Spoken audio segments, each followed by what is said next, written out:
ابن محمد قال حدثنا مروان ابن معاوية قال حدثنا هاشم ابن هاشم السعدي قال سمعت سعيد بن المسيب يقول غزوہ احد کا بیان چل رہا ہے اور غزوہ احد میں جانثار صحابہ کرام علیہم الرحمۃ والرضوان نے جو قربانیاں پیش کی ہیں ان کا ذکر. ان میں حضرت سعد بن ابی وقاص رضی اللہ تعالی عنہ، حضرت طلحہ ابن عبید اللہ رضی اللہ تعالی عنہ، طلحہ ابن عبید اللہ رضی اللہ تعالی عنہ کی جانثاری کا عالم یہ تھا کہ تیر چلاتے چلاتے آپ کا ہاتھ شل ہو گیا تھا. سنیں تو اور یہ شل ہاتھ ہوا نبی کریم علیہ الصلوۃ والسلام کی عظمت و شوکت کی حفاظت کے لیے اعدائے دین پر کثرت سے تیر چلانے کی وجہ سے. حضرت سعد بن ابی وقاص جو عشرہ مبشرہ میں سے ہیں، فاتح عراق کہلاتی ہیں حضرت سعد رضی اللہ تعالیٰ. ان کا عالم یہ تھا کہ حضور نبی اکرم علیہ الصلوۃ والسلام کے پاس سے اگر کوئی ترکش میں تیر لے کر گزرتا، ترکش سمجھتے ہو جس میں تیر رکھے جاتے ہیں، چمڑے کا تھیلا، تو حضور نبی کریم علیہ الصلوۃ والسلام ارشاد فرماتے انصر ان تیروں کو حضرت طلحہ کے لیے دے دو کہ حضرت طلحہ رضی اللہ تعالیٰ نے اس تیروں سے دشمنوں سے مدافعت کریں گے. حضور نبی کریم علیہ الصلوۃ والسلام کے ساتھ سعد بن ابی وقاص کی جانثاری کا عالم یہ تھا کہ حضور نبی کریم علیہ الصلوۃ والسلام نے اس عالم میں فرحت و مسرت سے سرشار ہو کر کے یہ کہا تھا ارم یا سعد فدا کا امی و ابی، ارم یا سعد فدا کا امی و ابی، فدا کا. فرماتے ہیں سعد بن ابی وقاص رضی اللہ تعالی عنہ نزل لی النبی صلی اللہ علیہ وسلم کنانتہ یوم احد. نبی کریم علیہ الصلوۃ والسلام نے غزوہ احد کے دن اپنی ترکش کے تیر میرے لیے نکالے اور کہا ارم فدا کا امی و ابی. ملا بیٹا. سعید ابن مسیب کہتے ہیں قال سمعت انس سعدا یقول جمع لی النبی، حضور نبی کریم علیہ الصلوۃ والسلام نے میرے لیے اپنے والدین محترمین کو جمع کر دیا تھا. پھر بیٹا اس کا ذکر کئی حدیثوں سے قال سعد بن وقاص لقد جمع لی رسول اللہ، نبی کریم علیہ الصلوۃ والسلام نے میرے لیے اپنے والدین کو جمع کر دیا. اس سے مراد یرید حین قال فداک ابی و امی وهو یقاتل. یہ حضرت سعید ابن مسیب کا بیان ہے کہ سعد بن ابی وقاص کی مراد یہ تھی کہ حضور نے ان سے وقت قتال فداک ابی و امی جو کہا ہے وہی مراد ہے جمع علی النبی صلی اللہ علیہ وسلم. قال سمعت علیا، ملا بھائی حضرت مولا علی مرتضی شیر خدا رضی اللہ تعالیٰ عنہ بیان فرماتے ہیں میں نے سعد بن ابی وقاص کے علاوہ کسی کے لیے حضور کو اپنے والدین کے جمع کرنے کا لفظ بولتے ہوئے نہیں سنا ہے. آگے آ رہا بیٹا اگلا حضرت علی کی روایت قال ما سمعت النبی، میں نے حضور نبی کریم علیہ الصلوۃ والسلام کو کسی کے لیے اپنے والدین کے اپنے والدین کو جمع کرنے کا لفظ نہیں سنا الا لسعد ابن مالک، بولو سوائے سعد بن ابی مالک کے. یقول یوم احد یا سعد ارمی فداک ابی و امی. فرماتے ہیں ابو عثمان کہ حضور نبی کریم علیہ الصلوۃ والسلام کے ساتھ بعض غزوات میں جن میں قتال ہوا طلحہ اور سعد بن ابی وقاص کے علاوہ کوئی باقی نہ رہا. ان حدیثہما حضرت عثمان عبد الرحمن نیدی ان دونوں کا واقعہ بیان کر رہے تھے. اس واقعے میں یہ لفظ بولا ہے نا بیٹا. اب ان غزوات میں جس میں حضور نے قتال کیا اس سے مراد غزوہ احد ہے اور ان کے علاوہ کوئی باقی نہ رہا. مطلب یہ کہ جنہوں نے جم کر مخالفین پر تیر چلائے ہوں اور نبی کریم علیہ الصلوۃ والسلام کی ذات سے یہ جناب ڈھال بن گئے ہوں, یہ اس شان کے ساتھ باقی رہنا صرف سعد بن ابی مالک, سعد بن ابی وقاص اور حضرت طلحہ ابن عبید اللہ ہی کے لیے تھا. سمجھ گئے بیٹا. فرماتے ہیں حضرت محمد بن یوسف میں نے صاحب ابن یزید کو کہتے ہوئے سنا, قال صاحب تو عبد الرحمن, میں عبد الرحمن ابن عوف, طلحہ ابن عبید اللہ, مقداد بن اسود, سعد بن ابی وقاص, یہ چاروں جو عشرہ مبشرہ, یہ تین جو عشرہ مبشرہ میں سے ہیں, اور مقداد بن اسود جو کہ قدیم الاسلام صحابی ہیں, میں ان چاروں کے ساتھ رہا. میں نے کسی کو نبی کریم علیہ الصلوۃ والسلام کی حدیث بیان کرتے ہوئے نہیں سنا سوائے حضرت طلحہ ابن عبید اللہ کے کہ وہ غزوہ احد کا واقعہ بیان کرتے تھے.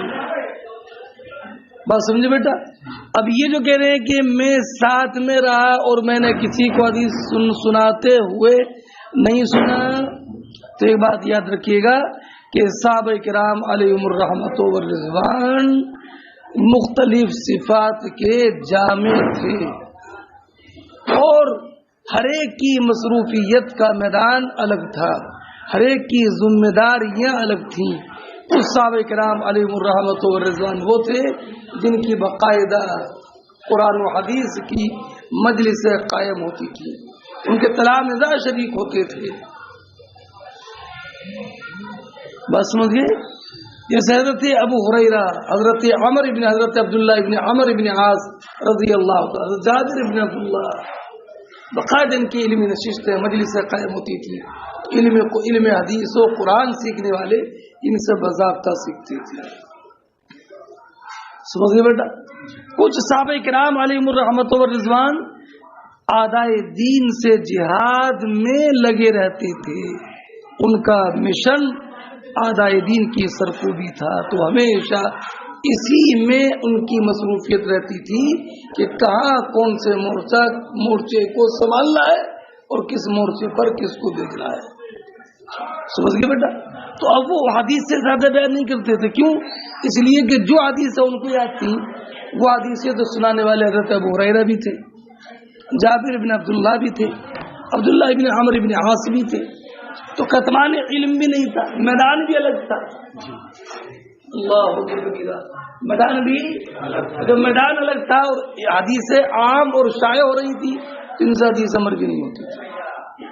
سمجھ گئے. ان کا یہ مطلب نہیں ہے کہ ان کی حدیثیں یاد نہیں تھیں, حدیثیں محفوظ نہیں رکھی تھی, یہ نہیں, بلکہ ان کی مصروفیت کا میدان الگ تھا.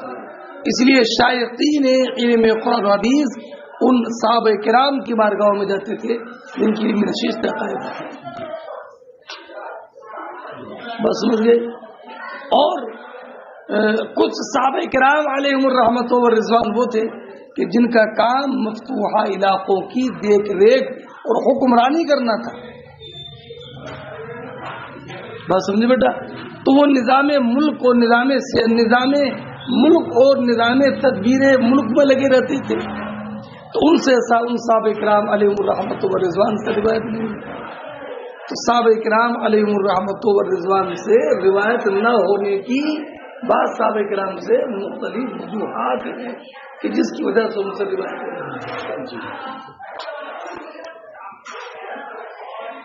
سمجھ گئے بھائی. فرماتے ہیں تو میں نے عبد الرحمن ابن عوف, طلحہ ابن عبید اللہ, مقداد ابن اسود, سعد بن ابی وقاص سب کے ساتھ رہا ہے نا. تو میں نے ان میں سے کسی کو حضور کی حدیث بیان کرتے ہوئے نہیں سنا, الا انی سمعت طلحہ, مگر میں نے طلحہ ابن عبید اللہ کو غزوہ احد کے دن کی حدیث بیان کرتے ہوئے سنا. اللہ اب سنیے بیٹا اگلی حدیث پاک. حضرت انس بن مالک رضی اللہ تعالیٰ عنہ بیان فرماتے ہیں کہ غزوہ احد میں جب مسلمان پسپا ہو گئے، شکست کے شکار ہو گئے،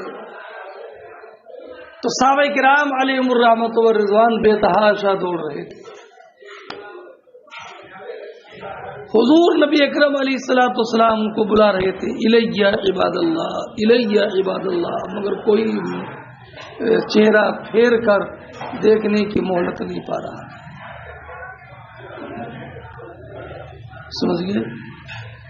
ایسے قسم پرسی کے عالم میں حضرت طلحہ ابن عبید اللہ رضی اللہ تعالیٰ عنہ سرکار کے سینے مبارک کے بالکل ٹھیک سامنے کھڑے تھے. حضور نبی کریم علیہ الصلوۃ والسلام کو اپنے جسم سے چھپائے ہوئے تھے، بالکل ٹھیک سامنے، بالکل ٹھیک سامنے.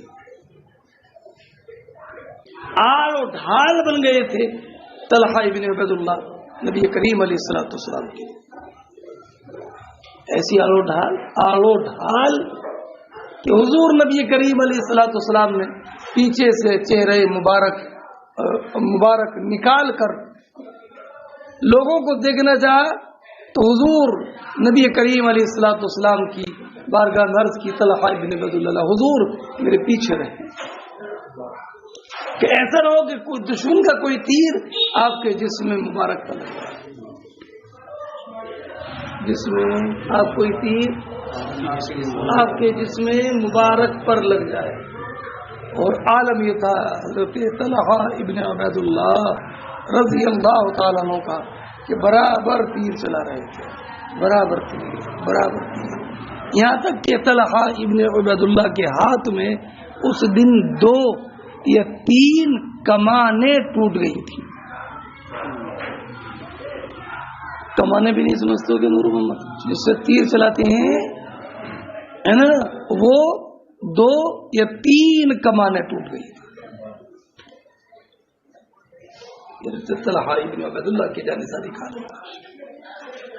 اور عالم یہ تھا کہ حضرت عائشہ ام المومنین رضی اللہ تعالیٰ عنہ، حضرت ام سلیم رضی اللہ تعالیٰ عنہ، حضرت انس بن مالک کی والدہ،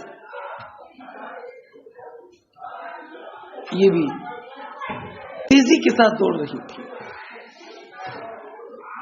ان کی بھی پازیبیں ظاہر ہو رہی تھی. مگر جانتے ہو کام کیا تھا ان کا؟ مجاہدین اسلام کی خدمت، ان کی قربانی تو دیکھو کہ یہ اپنے پشتوں پر پانی کے مشکیزیں بھر کر لا رہی تھی اور زخمی صحابہ کرام کو پلا رہی تھی.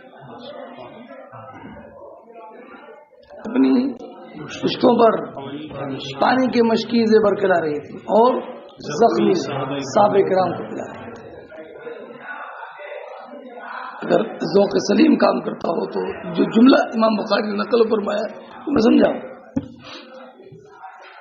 فرماتی ہیں انس بن مالک کہ ان کے پشت پر جو مشکیزہ پانی کا لے کر آ رہی تھی وہ مشکیزہ نشب و فراز کی حالت میں تھا.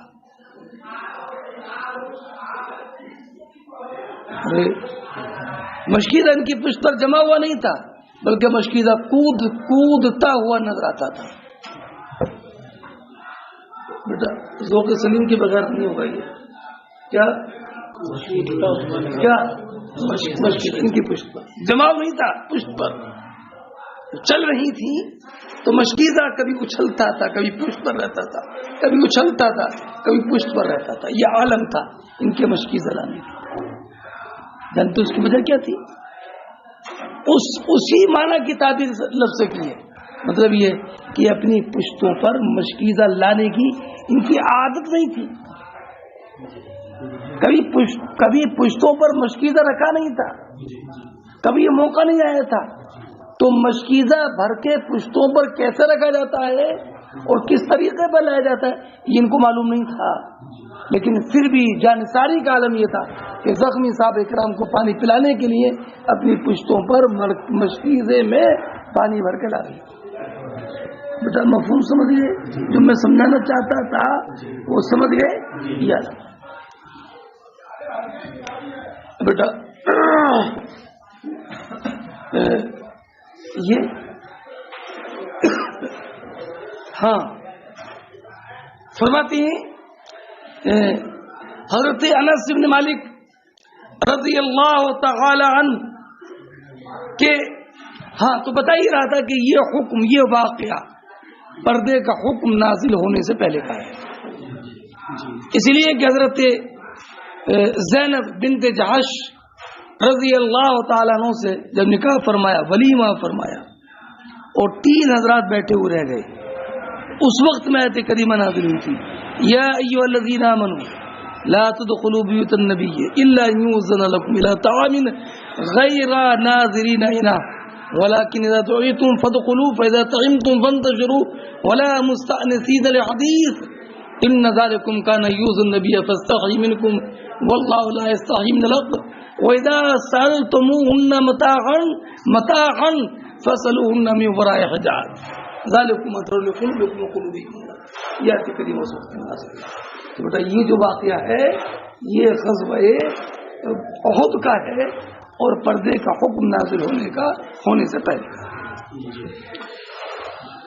کون سے بارے میں آیت کریمہ ماشاء اللہ کون سے بارے میں ابھی تو حافظ ابھی علم کی ایک صورت تقلید میں جو ہے نا پڑھانا، اپنے تقلید میں پڑھانا۔ ہاں دیکھو مولانا ہمارے فرقان صاحب مد ظلہ العالی فرماتے ہیں حضرت قیس کہ میں نے طلحہ ابن عبید اللہ کا، انس ابن مالک فرماتے ہیں جب یوم احد ہوا، یوم احد سمجھ لو غزوہ احد ہوا جی، ان ہزم الناس عن النبی، لوگ نبی کریم علیہ الصلوۃ والسلام سے دور چلے گئے، لیکن وہ طلحہ بین ید النبی، طلحہ ابن عبید اللہ حضور نبی کریم علیہ الصلوۃ والسلام کے پاس گئے، مجوب علیہ بحجفۃ اللہ، یہ حضور نبی کریم علیہ الصلوۃ والسلام کے لیے ڈھال بنے ہوئے تھے، اپنی ڈھال سے، کیا ڈھال بنے ہوئے تھے، مجوب علیہ حضور کے لیے ڈھال بن گئے تھے اپنی ڈھال سے، سنیں مفہوم سمجھ گئے؟ وکان ابو طلحہ رجلا رامیا شدید النزع، ابو طلحہ بہت تیر چلانے کے بے حد ماہر تھے، کسرا یوم ذن قوسین او ثلاثا، اس دن ان کی 2 یا 3 کمانیں ٹوٹی،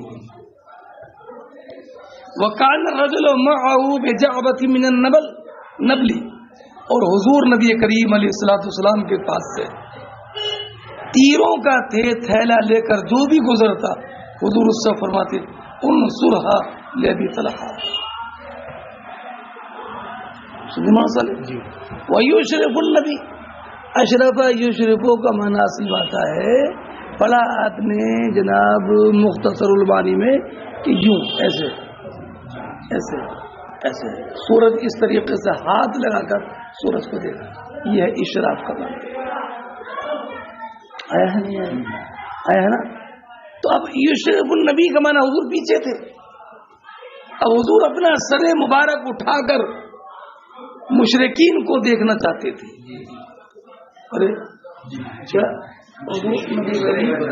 اپنا چہرہ مبارک اٹھا کر، جیسے کوئی پیچھے کھڑا ہوتا ہے نا نظر نہیں آتا ہے نا، تھوڑا ایڑیوں کے بل کھڑے ہو کر کے آگے کا منظر دیکھنا چاہتا ہے، لیکن جانتے ہو اس سے حضور کی شجاعت ہے نا، شجاعت اور حضور کی جو ایک قوت حوصلہ تھی وہ معلوم ہوتی ہے کہ ایسے عالم میں یہ نہیں تھا کہ چھپے ہیں، بلکہ ایسے عالم میں یہ تھا کہ آپ اپنے چہرے انور کو اٹھا کر دیکھ رہے تھے، والنبی ویشرف النبی.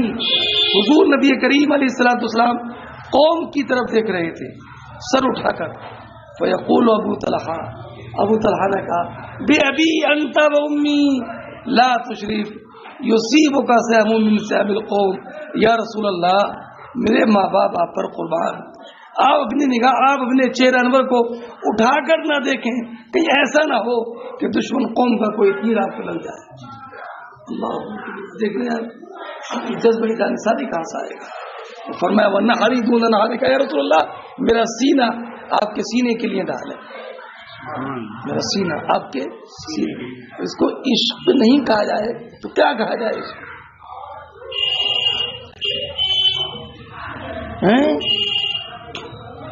اور نہیں سمجھے، یہ عاشق نہیں سراب عشق ہے.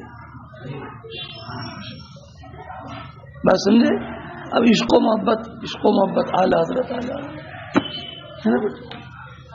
اب جناب کچھ لوگ کہہ رہے نہیں اہل سنت بلا وجہ کی بات ہے، بلا وجہ کی بات ہے. جو نعرہ اہل سنت میں رائج ہو گیا اور سنت کی علامت ہو گیا ہے نا، اور بلا شبہ امام اہل سنت تو امام عاشقہ ہے نا. تو عاشقوں کا امام ہے، تو ہر ایک عاشق ہے تو عشق تو وہی ہوگا جو کہ امام ہوگا. ارے بھائی عاشق تو سب ہیں، عاشق رسول ہے، لیکن عاشقان رسول کے جو امام ہے وہ تو اعلیٰ حضرت ہیں. تو سب تو عاشق ہوئے اور جو ہمارے امام ہیں وہ سراپا عشق ہے نا. تو عشق و محبت کا معنی ہوتا ہے امام اہل سنت. یہ مطلب ہے عشق و محبت. اللہ کبیرہ. کیا ارے سب تو عاشق ہیں، جو ہمارے امام ہیں وہ سراپا عشق ہے. تب عشق و محبت کا مطلب ہوا امام اہل سنت. تو اب امام اہل سنت کون ہے؟ تو جواب ہو اعلیٰ حضرت. اب کو اہل سنت تو مقتدی کون رہے گا؟ تو امامی ہو جائیں گے. تو یہ مقتدی رہو ورنہ نماز فاسد ہو جائے گی. اگر کوئی مقتدی امام سے بغاوت کر دے اس کی عبادت نہیں رہتی ہے، بغاوت ہو جاتی ہے. اس لیے بیٹا امام کو امام ماننے میں بھلائی ہے. نہیں سمجھے بیٹا؟ یہ تھا. شاید میری بات نہیں سمجھے نہیں، یہ بات نہیں سمجھے سر. میں نے نہاری تو نہ نہارے کا. دیکھو فتنے نہیں پیدا کرنا چاہیے بیٹا. تم بھی آگے مکینے کہیں جاؤ گے، تم بھی ہے نا جاؤ گے تبھی تو کام آگے بڑھے گا ہے نا. تو جاؤ گے تم نہیں. ہمیشہ فتنوں کو دبانا چاہیے اور اپنے بزرگوں کا عقیدت مند رہنا چاہیے. اور جو چیزیں اہل سنت میں رائج ہیں ان سے بغاوت کبھی نہیں کرنا چاہیے. بات سمجھ گئے بیٹا؟ ہاں. نہاری تو نہ نعرے کا رسول اللہ دیدی میرا سینہ آپ کے سینے کے لیے ڈھال ہے، قربان ہے. وَلَقَدْ رَأَيْتُ عَائِشَةَ بِنْتَ أَبِي بَكْرٍ. دیکھ رہے ہو وَلَقَدْ کون بول رہے ہیں؟ یہ بول گئے انس بن مالک کہتے ہیں میں نے عائشہ بنت ابی بکر ام سلیم کو دیکھا. وَإِنَّهُمَا لَمُشَمِّرَتَانِ. انہیں اپنی شلوار کا نیچے کا حصہ اوپر اٹھا رہی تھی. ارا خدما سوقہما.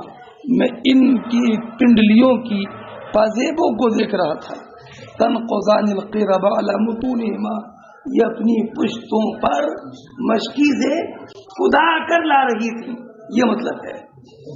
تو کدا کر لانے کا مطلب اس انداز میں لا رہی تھی کہ مشکیزہ اچھل رہا تھا مشکیزہ. اور اچھل کیوں رہا تھا بیٹا؟ جی تجربہ نہیں تھا. اور یا نقطہ لطیف کے طور پر یہ بھی کہہ سکتے ہو اس لیے اچھل رہا تھا کہ زخمی صحابہ کرام کے جسموں میں اور ان کے دہان مبارکہ میں پہنچنا تھا. کہ جلدی لے کر کے چلو صحابہ رسول زخمی ہیں ان کے ہمیں منہ تک جلدی پہنچاؤ. اچھل رہا تھا جلدی چلو. پانی کی تمنا تھی. یہ بھی ذوق لطیف سے تعلق ہے اس کا، یہ بھی نہیں سمجھو گے. فرماتے ہیں تو فرخان ہی کہ قوم زخمی قوموں کے ہے نا منہ میں ڈال. ثم ترجعان فتملان، پھر لوٹتی پھر بھر کے لاتی، ثم تجیان فتفرغان ہی فی عطائکم. وَلَقَدْ وَقَعَ السَّيْفُ من يد ابی طلحہ اما مرتين او ثلاثا، اور ابو طلحہ کے ہاتھ سے تلوار 2 یا 3 مرتبہ گر گئی تھی. تو بیٹا تلوار کیسے گر گئی تھی؟ ابھی اس کا میں ابھی اگلے صفحے پہ اس کی بات آ رہی ہے، انشاءاللہ آدھی آ جائے گی، آدھی پڑھا دوں انشاءاللہ نا، وعدہ پردہ نہیں ہے. عائشہ صدیقہ بیان فرماتی ہیں، سنو بیٹا اس کو سنو، اس کو سنو. جب مسلمان میدان کارزار میں تھے، میدان کارزار میں تو شیطان لعین نے ایک بڑی چال چلی، اور اس نے جیسے میدان مقابلہ میں مسلمان کھڑے ہیں، سامنے دشمن ہے، تو پیچھے بھی ان کی صف تھی مسلمانوں کی، آگے صف تھی مشرکین کی. تو اس مردود لعین نے ایک آواز لگا دی، اخراکم اے عباد اللہ، اے اللہ کے بندو پیچھے والی جماعت سے تو محفوظ رہو، یہ تم سے پیچھے سے تم پر حملہ کرنے والے ہیں. اخراکم اے عباد اللہ. ارے نہیں سمجھے بیٹا، سمجھے؟ اور عین مارکے میں یہ آواز آئی، تو جب یہ ہوا اے عباد اللہ اخراکم، اور آواز ایسی نکالی جیسے کسی ہمدرد جانسار صحابی کی ہو، سمجھے؟ تو صحابہ کرام فوراً دفعتاً واحدہ پیچھے پلٹے اور تلوار سے حملہ شروع کر دیا. حالانکہ پیچھے بھی خیر نہیں تھے مسلمان. نہیں سمجھے بیٹا؟ کیا تمہارا ذوق سلیم پتہ نہیں کتنا کام کرتا. کچھ جو میدان حرب و ضرب ہوتے ہیں نا، اس میں قوت فہم جو ہوتی ہے وہ جذباتی انداز میں فیصلہ کرتی ہے. یہ نہیں ہے کہ پہلے معلوم ہوتا نام کیا ہے، نام بتا اور پھر اس کے بعد تلوار اٹھایا، ایسا نہیں ہے. وہاں وہ تو میدان کاردار ہے، وہاں تلوار اٹھی فوراً بار کر دی، میدان کاردار ہے. اللہ کبیرہ. تو اسی میں حضرت حذیفہ کے والد یمان بھی تھے. حضرت حذیفہ برابر پکارتے رہے، ابھی ابھی ابھی ابھی، میرے والد ہیں، میرے والد ہیں، میرے والد ہیں. مگر جتنے مسلمان سنبھلتے ان کا کام تمام ہو چکا تھا، تو وہ شہید ہو چکے. حضرت حذیفہ کے والد یمان مسلمانوں کی تلوار پر شہید ہوئے. بات سمجھے؟ حضرت حذیفہ ابن یمان رضی اللہ تعالیٰ عنہ کو اپنے والد کی اس اچانک اور مسلمانوں کے ہاتھ ہونے والی شہادت پر پوری زندگی افسوس رہا.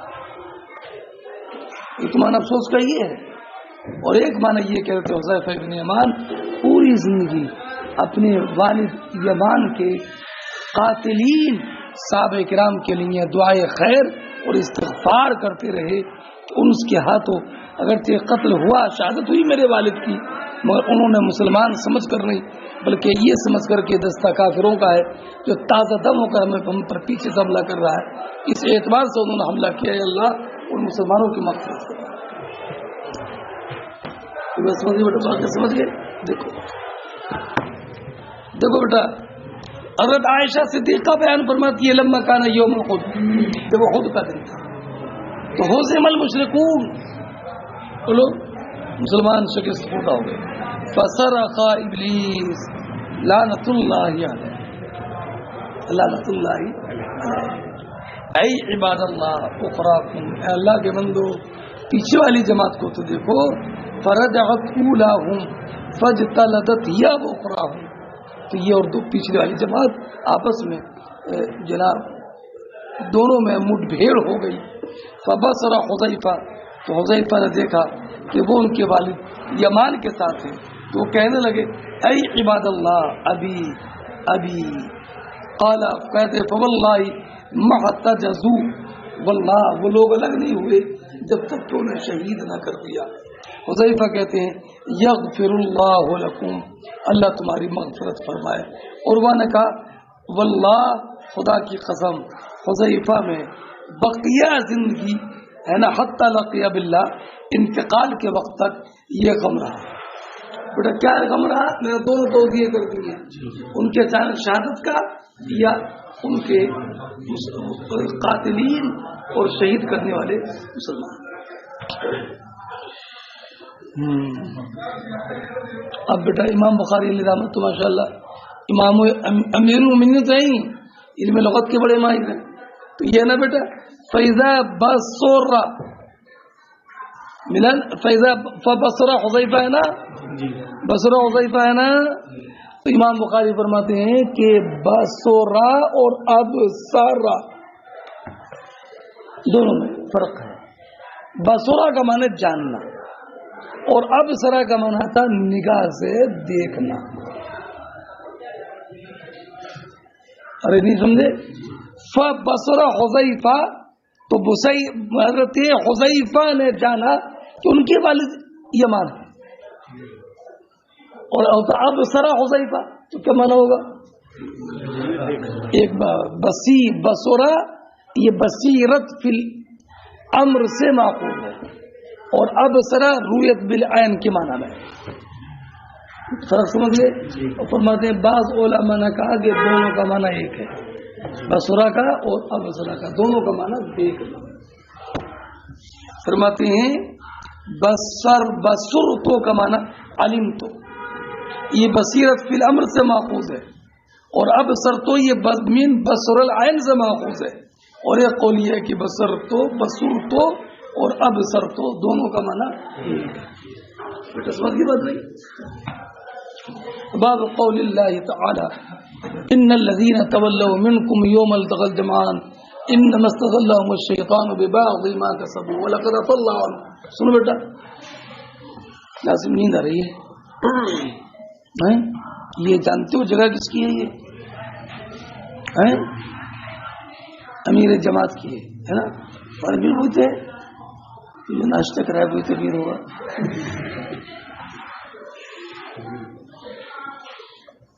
کیوں یاد رکھو بیٹا ہے نا. تو میں کل کو سفارش کروں تمہارے بارے میں، تمہیں ناشتہ کرائے ہو، اب ان جگہ بیٹھے، ان کی جگہ کی اب ان کی جگہ پر کی ہے نا. تو خیال رکھنا بیٹا. اب سنو بیٹا، وہ جو آئے تھے حضرت عبداللہ ابن جبیر کی سربراہی میں جو 50 یا 70 لوگ جو کھڑے تھے، جانتے ہو جی، وہ شہید ہو گئے، مرکز کو چھوڑ دیے. تو قرآنی اسلامی مزاج یہ ہے کہ ایسے مقام پر جو ہے ایسے فعل کی نسبت شیطان کی طرف کی جاتی ہے. حضرت یوسف علیہ السلام کی خدمت میں ان کے بھائی آئے تھے، وہ تو پورا واقعہ پڑا، اپنے بھائی آئے تھے ان کے والد کو لے کر. تو وہ سنگین مجرم تھے ایک طرح سے کہ جناب کنویں میں ڈالا تھا، سنیں. اور بعض علماء نے ان کو انبیاء میں شمار کیا ہے، اور ان کے اس فعل کو حضرت موسیٰ کے رفع درجات اور آزمائش پر معمول کیا ہے. بہرحال آئے تو تھے نا. تو یہ نہیں کہا کہ تم نے میرے ساتھ ایسا کیا کیا انما نزغ الشیطان بینی وبین اخوتی ان ربی لطیف لمن یشاء. انما نزغ الشیطان بینی وبین اخوتی، میرے اور میرے بھائیوں کے درمیان شیطان نے برائی ڈال دی. نزغ، یہ جو آیت ہے مرکز چھوڑ کر کے قرآن فرماتا ہے ان الذین تولوا منکم یوم التقى الجمعان، بے شک وہ لوگ جو تم میں سے ہے نا دو لشکر ملنے کے دن واپس ہو گئے، انما استزلهم الشیطان، کو شیطان نے پھسلا دیا، ببعض ما کسبوا، اور ان کے بعض کاموں کی وجہ سے. وہ کام کیا تھا بیٹا؟ ان کا مرکز چھوڑ دیا، اور جو یہ چلے گئے میدان کاردار چھوڑ کر، انما استزلهم الشیطان. سمجھ گئے. لیکن سنو صحابہ کرام یہ تو مرکز چھوڑا بھی, میدان جنگ سے گئی بھی, لیکن قرآن فرماتا وَلَقَدْ عَفَا اللَّهُ عَنْهُمْ, اللہ نے ان کو معاف کر. ارے بھائی سمجھ گئے نہیں سمجھے؟ اچھا وہ چھوڑنے والے مرکز چھوڑ کر جو افراتفری کا ماحول ہوا تو میدان کاردار سے جانے والوں میں حضرت عثمان بن عفان بھی تھے. سنیں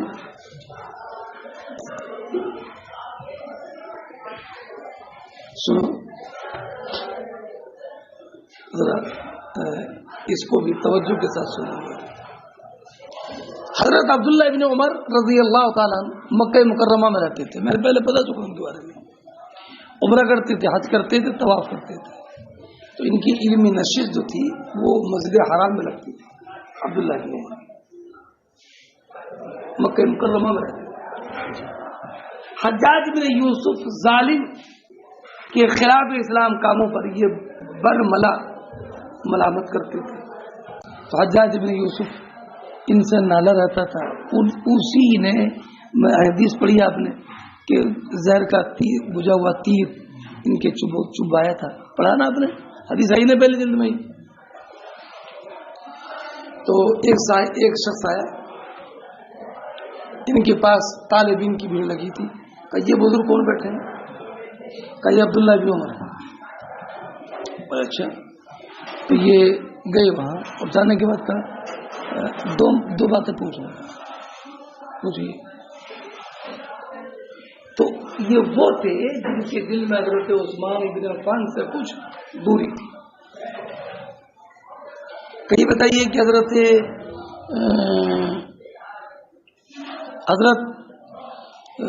عثمان بن عفان غزوہ بدر میں شریک تھے یا غائب تھے؟ غائب تھے, یعنی بدری نہیں ہے. ایک مقصد حاصل. جواب اس کی منشا کے مطابق. دوسرا سوال, وہ غزوہ احد میں جو صحابہ کرام میدان کاردار چھوڑ کر گئے تھے ان میں عثمان بن عفان تھے کہ نہیں تھے؟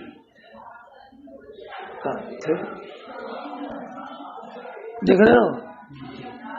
تیسرا سوال کیا, یہ بتائیے جو بیعت رضوان ہوئی تھی سن 6 ہجری میں, کیا سن 7 ہجری میں, کیا اس میں عثمان ابن عفان بیعت رضوان میں شریک تھے؟ کیا نہیں تھے؟ عثمان ابن عفان غزوہ بدر میں بھی نہیں, غزوہ احد میں میدان کاردار چھوڑ کے جا کے چلے گئے, اور بیعت رضوان میں بھی نہیں. یہ تینوں سن لیا. تو اس نے وہیں پر نعرے تکبیر بلند کر دیا, اللہ اکبر. اپنے مقصد کے مطابق عبداللہ بن عمر کی زبان سے سوالوں کا جواب پا کر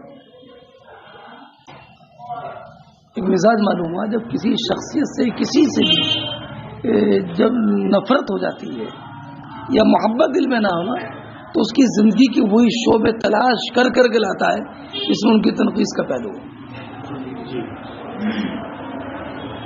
حضرت عثمان بن عفان رضی اللہ تعالیٰ عنہ نے اپنے مال سے کتنی مدد کی اسلام کی. قرآن کو جمع کیا عثمان بن عفان رضی اللہ تعالیٰ عنہ نے. حضور نبی کریم علیہ الصلوۃ والسلام کی بارگاہ میں ہمیشہ اپنے مال کو لے کر حاضر رہتے تھے, لیکن وہ خوبیاں نظر نہیں آئی. تین چیزیں. تو حضرت عبداللہ ابن عمر نے کہا ان کو بلاؤ, تو ان کو بلاؤ بیٹھ جاؤ. جواب سنیں اور جواب کی تفصیل سنیں. سنو تفصیل. حضرت عثمان بن عفان بدر میں نہیں تھے, وہ حضور نبی کریم عقیل عقیل عقیل عقیل عقیل عقیل. کیا ہو گیا؟ کیا ہوا تھا ابھی؟ کیا کر رہے تھے ابھی؟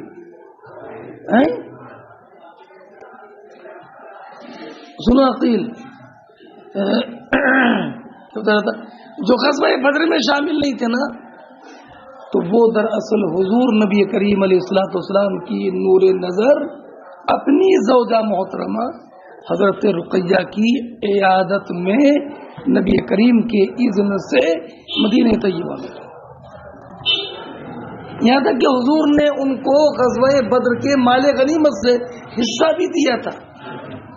جب حصہ دیا تو حکماً غزوہ بدر میں شریک رہے. پہلے جاؤ سمجھ لے پورا.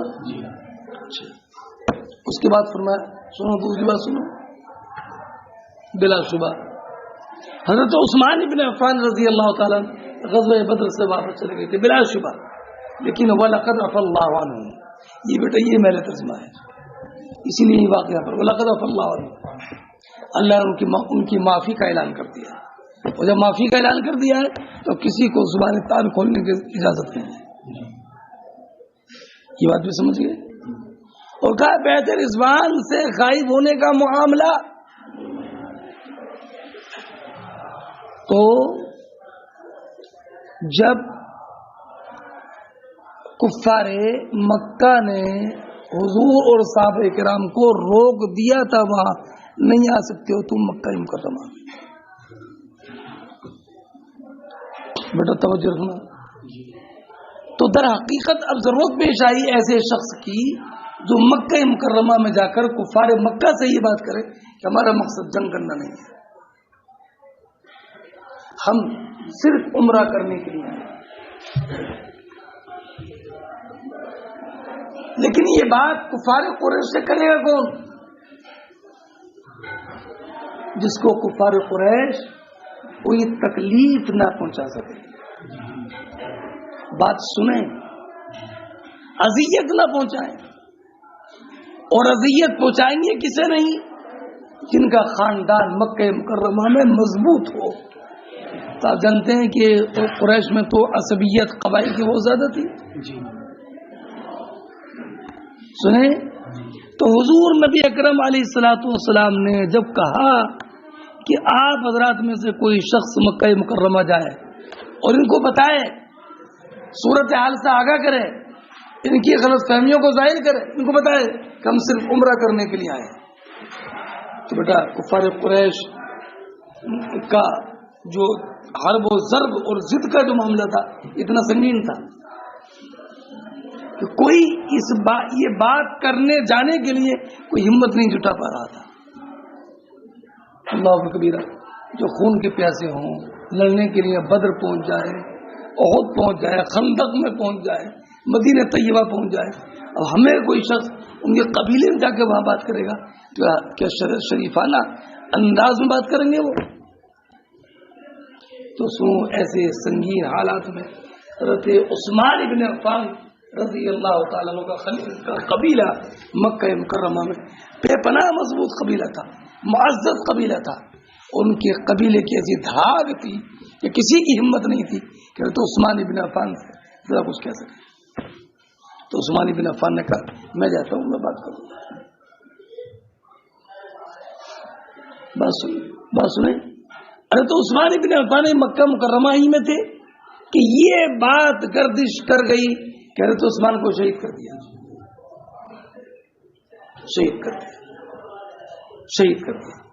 تو حضرت جب شہید کر دیا گیا اسی وقت میں حضور نے بیعت لی تھی جان و ایمان کے اسلام کے لیے بیچنے کی. اب بیعت کرو. کس پر؟ اسلام کے لیے اپنی جان دینے پر. کہ سب نے بیعت کیسے کی؟ دائیں ہاتھ ہی حضور کے ہاتھ میں یہ بیعت.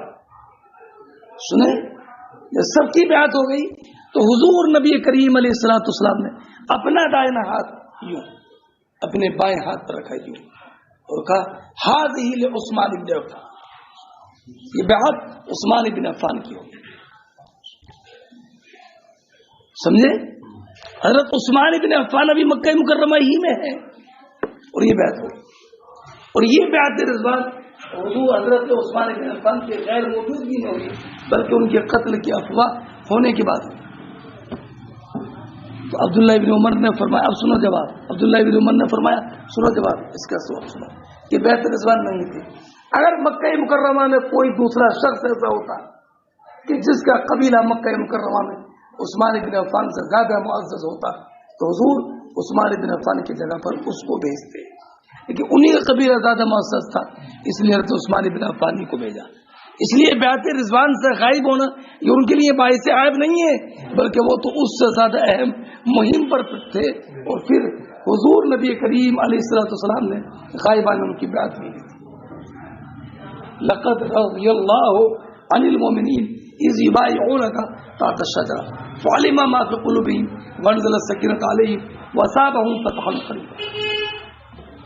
سنو بیٹا، سمجھ گئے؟ ارے یہ جواب بھی سمجھ گئے؟ حضرت عبداللہ ابن عمر نے تینوں جواب سمجھا کر کہا، تینوں جواب سمجھ گئے تو اذهب، اب چلے جاؤ، اب چلے جاؤ، اذهب، اب جاؤ۔ بس یہ معلوم ہوا کہ جواب پورا سننا چاہیے۔ فرماتے عثمان ابن موہب ایک شخص حج البیتا، بولو بیت اللہ کا حج کیا، فرا قوما جلوسا، تو کچھ لوگوں کو بیٹھا ہوا دیکھا، فقام مان، تو اس نے کہا من ہؤلاء القعود، یہ کون بیٹھے ہوئے ہیں؟ قالوا ہؤلاء قریش، یہ قریش۔ قالوا ابن عمر، اور یہ جو بزرگ ہے یہ ابن عمر ہے۔ فتح فقال انی سائل کا سائل عن شیء افتحدثنی، مجھے آپ جواب دیں گے؟ بیٹا جواب دیں گے؟ جواب دیں گے؟ اور کہا، اب سوال کا سلسلہ شروع، انشدک بحرمت ھذا البیت، کعبہ مکرمہ کی حرمت کی قسم میں تم کو دے کر کہتا ہوں کہ تم کو معلوم ہے کہ عثمان ابن عفان غزوہ احد سے جناب چلے گئے تھے؟ قال نعم۔ ایک بات ہوگی بیٹا، پھر کہا اب بیٹا خود ہی بتا رہے ہیں، یہ سائل سوال خود ہی بتا رہے ہیں ایسا ہوا تھا؟ تصدیق کرانا، تصدیق، جواب مجمل پر تصدیق، اس سے معلوم ہے کہ جواب مجمل ہو تو توضیح کے بعد تصدیق کرنا چاہیے، ہے نا؟ لیکن پہلے مجمل جواب کی تصدیق کی، پہلے کہہ لو کہنا کیا چاہ رہے ہو، پھر میں تفصیل بتاؤں گا۔ یہ بھی انداز ہوتا ہے مولانا وسیم۔ پھر کہا قال نعم قال فتعلموا، کیا آپ ان کو جانتے ہیں کہ تغیبان یوم بدر، بولو فلم یشہد، ارے جب اتنا کہہ دیا تغیبان بدر تو یہ معلوم نہیں ہو گیا کہ حاضر نہیں تھے، لیکن تاکید کے لائن تھی فلم یشہد، بتاؤ حاضر نہیں تھے، فلم یشہد حاضر نہیں تھے۔ ارے غائب ہونے کو حاضر نہ ہونا مستلزم ہے، اس طرح حاضر کہہ رہا ہے، فلم یشہد حاضر نہیں تھے۔ قال نعم قال فتعلم انه تخلف عن بیعت الرضوان، بیعت الرضوان سے پیچھے رہ گئے، فلم یشہد، قال نعم فکبر، یہ سنا اور اس نے اللہ اکبر کا نعرہ بلند کر دیا، اس لیے کہ جوابوں کی اس کے منشا کے مطابق تائید و تصدیق ہو۔ قال ابن عمر تعالی، ادھر آؤ ادھر آؤ ادھر آؤ، لأخبرک ولأبین لک اما سألتنی عنہ، تاکہ میں تمہیں بتاؤں اور جو تم نے معلوم کیا ہے، سوال کیا ہے، میں اس کی تم سے توضیح کروں۔ اما فرارہ یوم احد فاشہد ان اللہ عفا عنہ، لیکن غزوہ بدر سے غیر حاضر رہنا تو میں گواہی دیتا ہوں اللہ نے ان کو معاف کر دیا۔ واما تغیب عن بدر فانه كان تحته بنت رسول اللہ صلی اللہ علیہ وسلم وكانت مریضة فقال له النبی، تو ان سے نبی کریم علیہ الصلوۃ والسلام نے فرمایا ان لک اجر رجل ممن شهد بدر وسامه، اے عثمان تمہارے لیے شہید بدر یعنی شریک بدر کا اجر بھی ہے، اس کا حصہ بھی ہے نا۔ وَأَمَّا تَغَيُّبُ عَنْ بَيْعَةِ الرِّضْوَانِ، ان کا بیعت رضوان سے غائب ہونا، تو اگر مکہ مکرمہ میں کوئی عثمان ابن عفان سے زیادہ معزز ہوتا لبعثہ مکانہ، بولو.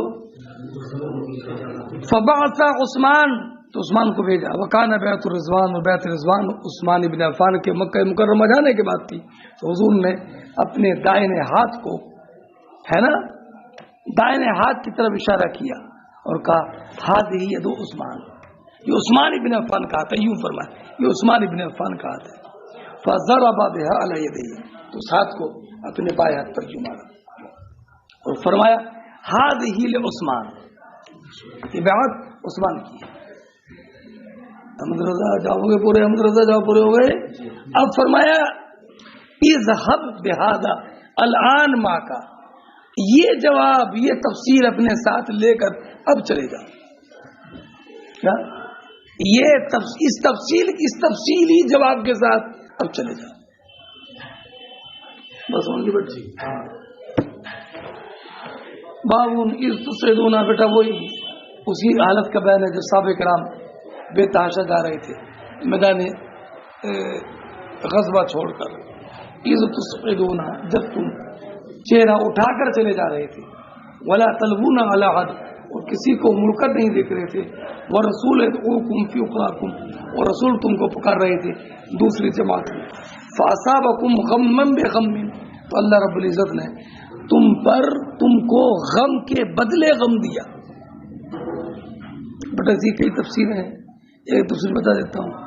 تمہیں غم کے بدلے میں غم دیا.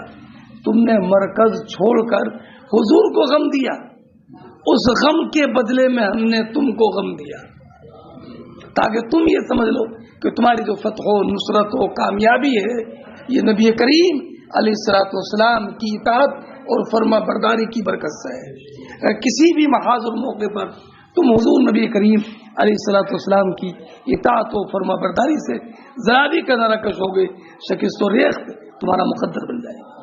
فاصابکم غما بغم، ہم نے تمہیں غم کے بدلے میں غم دیا. یہ باب رائے مقام. ارے نہیں سمجھے؟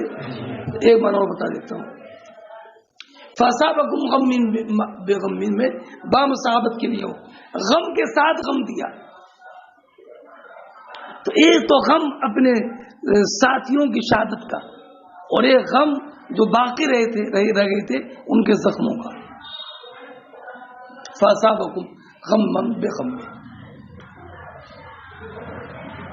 نہیں سمجھے؟ یہ سچ سمجھے نہیں؟ لکی لا تحزنوا علی ما فاتکم، تاکہ تمہیں رنج نہ ہو اس پر جو تم سے فوت ہو گیا. کیا فوت ہو؟ مال غنیمت ہے نا. ولا ما اصابکم، اور اس پر غم نہ ہو جو تم کو پہنچا. کیا پہنچا؟ زخم. واللہ خبیر بما تعملون.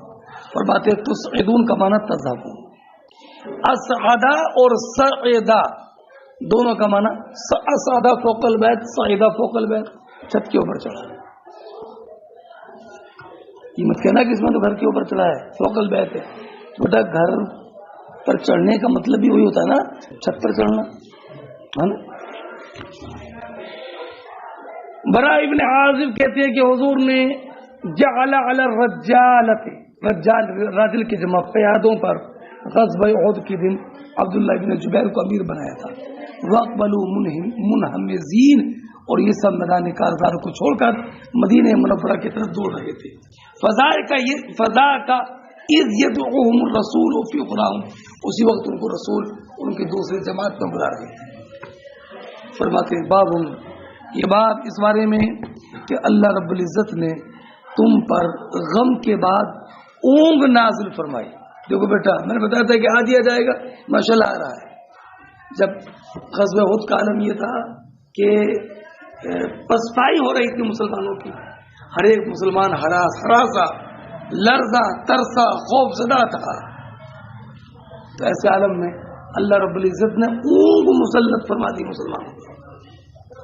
میں نے بتایا تھا آپ کو کہ میدان کارزار میں جو اونگ ہوتی ہے نا، اونگ یہ اللہ کی طرف سے رحمت ہوتی ہے. اس لیے کہ اونگ سنو اونگ تو نہیں ہو، اونگ آنے سے دل پر جو خوف طاری ہوتا ہے وہ ظاہر ہو جاتا ہے. وہی اونگ طاری ہوئی تھی حضرت طلحہ ابن عبید اللہ پر، تو ان کے ہاتھ سے تلوار ایک یا دو مرتبہ گری تھی، اسی اونگ کی وجہ سے گری تھی. بس سمجھ گئے تلوار کیوں گری تھی.